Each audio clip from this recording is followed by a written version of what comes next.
This is a prepaid debit call from an inmate at the correctional institution. To accept this call, press 0. Happy New Year! Hello and welcome to the Rant News broadcast. My name is Jono, and I don't want to invade Greenland. But I do want to take over your headphones as I share the most recent news with you. If this is your first time with us, welcome. Here at the Rant News, our viewers receive a succinct rundown of major news happening in the country and abroad, with brief, straightforward commentary. These news segments will always be less than 20 minutes, which is just long enough for your ride to and from work. As the news landscape loses credibility, we realize that people will be looking for reliable, easy to understand news coverage, and it is our goal with this broadcast to keep everyone informed. And now, without further delay, let's get into our first story. The United States Postal Service has changed the postmark process, which could have negative implications for voters and taxpayers nationwide. The postmark is an official mark that shows where and when mail was accepted by the Postal Service. The postmark was used in law as proof that an individual met a deadline, according to USA Today. The new rule means that the postmark will now reflect the date an envelope or piece of mail is first processed by an automated USPS sorting machine, not the actual drop off date. To ensure mail is postmarked with the day of drop off, individuals will now need to walk inside the post office and request a hand stamped manual postmark or use certified mail, according to the USA Today. Voters will need to drop off mail in ballots earlier or request a manual postmark moving forward. Taxpayers may also be affected by this new rule, as mail filers will also need to either send off their filings sooner or request a manual postmark to avoid late filing fees. This new rule has the potential to disenfranchise thousands of voters and impose late fees on taxpayers who still rely on mail filing.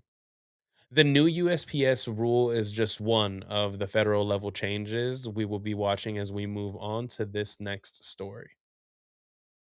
RFK Jr. and the Department of Health and Human Services have successfully changed the childhood vaccine schedule, ignoring decades of research and evidence based practice.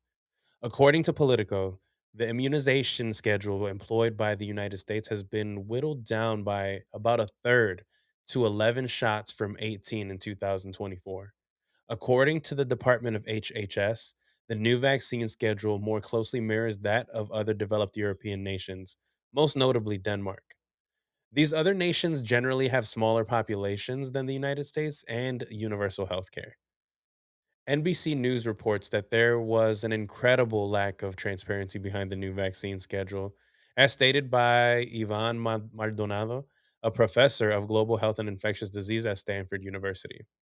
According to Dr. David Margolius, the director of public health for the city of Cleveland, there was no rigor or reason to reduce the number of vaccines simply because another country did it. There appears to be a consensus among healthcare professionals and officials that these changes will endanger the health of children in the United States and that these changes go against scientific evidence. This change may have devastating long term effects on the overall health and wellness of children across the country. As we further consider the well being of children, the Department of Justice failed to provide the explanation for each redaction in the Epstein files by the January 3rd deadline. Senate Minority Leader Chuck Schumer called out the Department of Justice on Monday, January 5th, for missing deadlines set for the release of information related to the convicted sex offender, Jeffrey Epstein. The Epstein Files Transparency Act, which was signed into law last November, ordered the DOJ to release all documents regarding Jeffrey Epstein and Ghislaine Maxwell by December 19th, according to The Hill. The Transparency Act also compels the department to explain all redactions and provide Congress with a list of all government officials and politically exposed individuals named in the files within 15 days of publication, The Hill reports. Representative Ro Khanna, a Democrat from California, and Thomas Massie, a Republican from Kentucky, have threatened the resolution to hold Attorney General Pam Bondi in inherent contempt over the delays. The Trump administration has been plagued by scandal and a severe lack of transparency. Whether or not the MAGA base and the party that claims itself to be concerned with the safety of children will break with Trump as new information is revealed is yet to be seen. The United States appears to be experiencing turmoil within its borders and contributing to it abroad as we move into our next story. The United States attacks Venezuela and kidnaps President Maduro and his wife.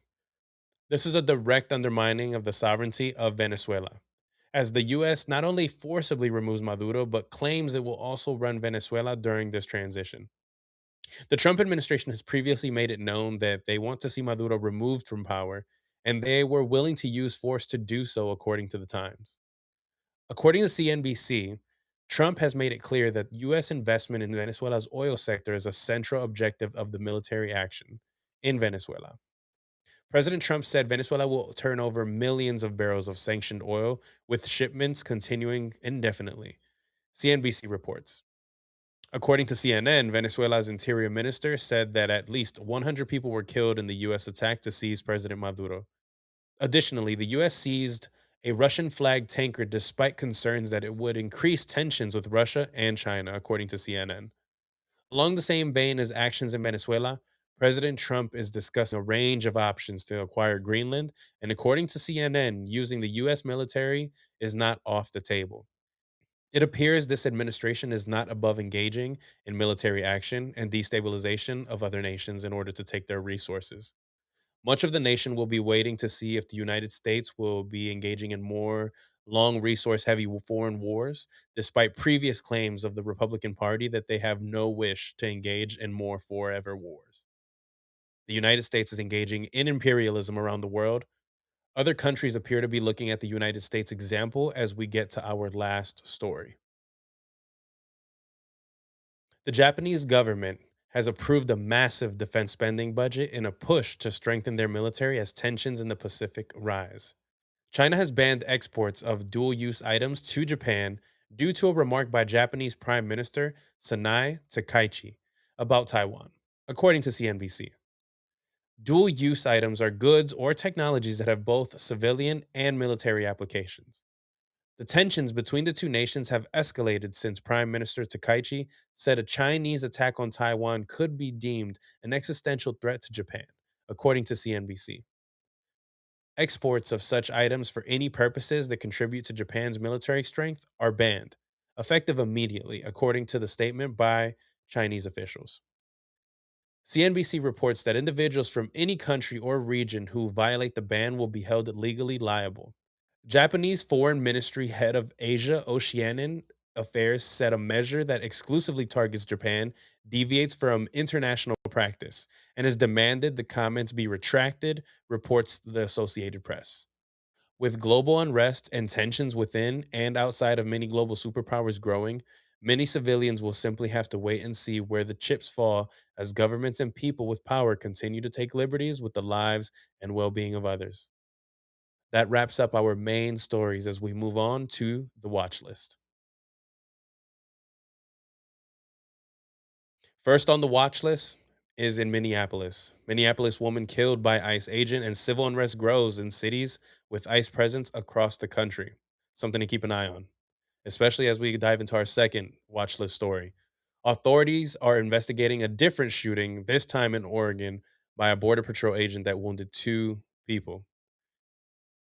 And three, JD Vance suggested in a press conference on Fox News that ICE agents may be going door to door in the near future to remove undocumented immigrants in what sounds like a major Fourth Amendment violation.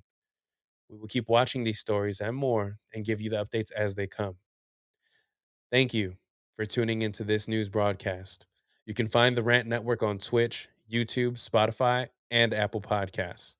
See our link tree in the description below for our handles on other platforms and be sure to give us a follow.